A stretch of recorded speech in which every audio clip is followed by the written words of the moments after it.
আমাদের সকলেরই ইচ্ছে ছিল যে ডোরেমনের এনিওয়ের ডোরটা যদি আমাদের কাছেও থাকতো।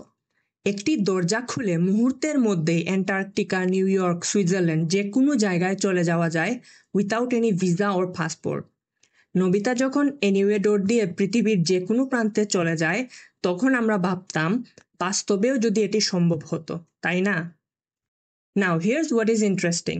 থিওরিটিক্যালি এনিওয়ে ডোরের মতো একটি ডোর বাস্তবেও এক্সিস্ট করে, যার নাম হচ্ছে ওয়ার্ম হোল। এনিওয়ে ডোর দুটি জায়গার মধ্যবর্তী দূরত্ব শূন্যের কাছাকাছি নিয়ে আসে, যার ফলে এক মুহূর্তেই আমরা পৃথিবীর এক প্রান্ত থেকে অন্য প্রান্তে চলে যেতে পারবো। ওয়ার্ম হোলও একইভাবে মহাবিশ্বের যে কোনো দুটি জায়গা সরাসরি যুক্তকারী একটি টানেলের মতো কাজ করে। ওয়ার্ম হোলের এন্ট্রান্স পয়েন্ট যদি হয় পৃথিবীর পাশের একটি জায়গা, তাহলে এর এক্সিট পয়েন্ট মহাবিশ্বের যে কোনো স্থানে হতে পারে।